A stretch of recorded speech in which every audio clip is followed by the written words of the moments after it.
Hey everyone, welcome back to Coding with Dogs. My name is Craig. I decided to take the camera to Oliver this time because he prefers to hang out down here in his little spot. Anyway, this is going to be a short little companion video to the previous episode.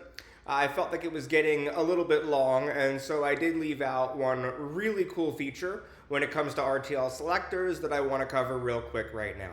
So let's get into it. Now we're going to start with the code we wrote in the last video, and as always, links to the code can be found in the description. One of the things you'll probably notice about this is that every single example does a full literal text comparison.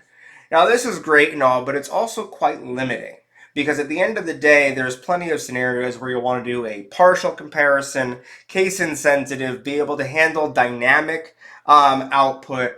And so this complete literal text comparison is somewhat limiting. And so RTL offers a really powerful tool for this, and that is regexes. So a regex, or a regular expression, is a pattern that describes a piece of text. This is a foundational part of programming. It's something that I know that there are conflicting opinions about in the programming community, but I personally feel that once you understand how they work and know how to use them, regular expressions are just an incredibly powerful tool that you can do so much with. So what we're going to do is we're going to show you how this works in a very simple way. Get by placeholder text, which we're already using right here.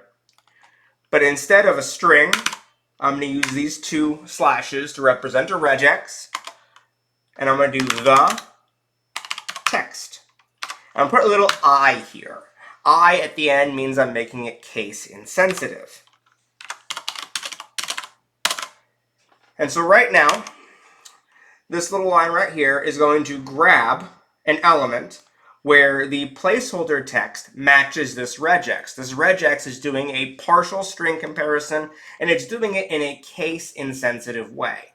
So if I run this again, as you can see, it works. It successfully matches on the placeholder text on this input field.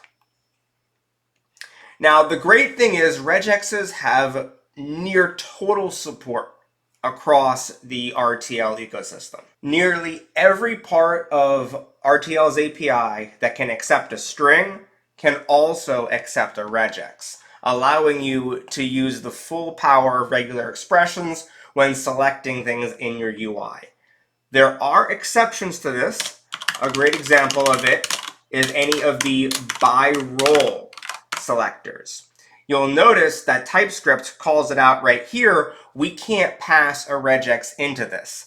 Now this is restricted on by role because by role does not accept any arbitrary string. It accepts only a valid HTML accessibility role as an argument. And so because you don't have the option for anything beyond that narrow list, it does not allow you to do regexes. But the overwhelming majority of RTL APIs do support regex as a possible argument, which gives you a great tool to help you build out even more robust tests. As you can see, regexes are just another really great tool RTL has to make interacting with the elements on the screen and writing your tests as robust as possible. Thank you for joining us for this quick little video. My name is Craig. Here is Oliver, and he just wants to sleep. And if you've enjoyed the video, please leave a like and subscribe, wag your tail for us, and I will see you in the next one.